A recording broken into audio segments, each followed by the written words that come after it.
प्रत्येक पनीर सारखं नसतं. शुद्धतेची खात्री करूनच योग्य पनीर निवडा. गोकुळ मलाई पनीर हे शुद्ध दुधापासून तयार केलेले आहे. त्यामुळे त्यात नैसर्गिक दुधातील फॅट, प्रथिने आणि कॅल्शियम भरपूर प्रमाणात मिळते.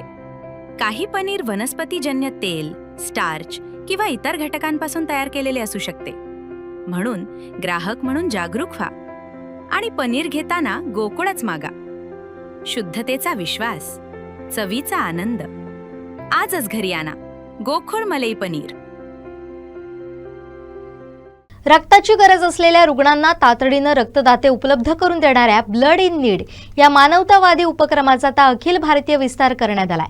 समर्थ सद्गुरू काडसिद्धेश्वर महाराज यांच्या रजत पुण्यस्मृती वर्षानिमित्त पुण्यातील खराडी येथील महालक्ष्मी लॉन्समध्ये आयोजित स्मृती सोहळ्यात या विस्ताराची घोषणा करण्यात आली.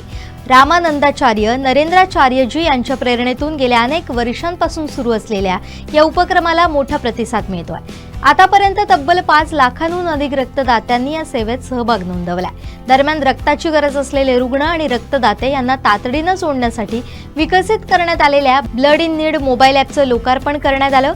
या ॲपच्या माध्यमातून देशभरातील गरजू रुग्ण, त्यांचे नातेवाईक आणि रक्तदाते यांच्यात तातडीनं संपर्क साधता येणार आहे. त्यामुळे गरजेच्या वेळी योग्य रक्तगटाचा रक्तदाता उपलब्ध करून देण्यास मोठी मदत होणार आहे. केवळ रक्ताअभावी कोणत्याही गरजू रुग्णाला उपचारांपासून वंचित राहावं लागू नये, हा या संपूर्ण उपक्रमामागचा मुख्य उद्देश आहे. या कार्यक्रमाला जगद्गुरू श्रीदम रामानंदाचार्य नरेंद्राचार्यजी, महाराष्ट्र राज्य रक्त संक्रमण परिषदेचे अध्यक्ष डॉक्टर सुहास मोहनळकर, ज्येष्ठ अभिनेते सयाजी शिंदे, संपादक अंकित काणे, डॉक्टर रचना पवार यांच्यासहित अनेक मान्यवर, साधू संत आणि हजारो भाविक उपस्थित होते. APK लॉन्च केलेला लोकार्पण सोहळा आपण पाहिलेला आहात, तेव्हा सर्वांनी थांबायचं नाही आहे. मला अभिमान आहे तुमचा सर्वांचा, तुमच्या नात्याचा, की तुम्ही माझे अनुयायी आहात. त्यामुळे मला प्रचंड तुमच्याबद्दल गर्व आहे आणि अभिमान आहे की 21 दिवसामध्ये तुम्ही 5 लाखहून अधिक आकडा पार केलेला आहात. आणि वैशिष्ट्य असं आहे की जर आता ज्यांच्याकडे APK असेल त्यांनी बघावं की भारत देशातलं असं कुठलंही राज्य राहिलं नाही की तिथे आमच्या ह्या ब्लड इन नीडने खातं ओपन केलेलं नाही आहे.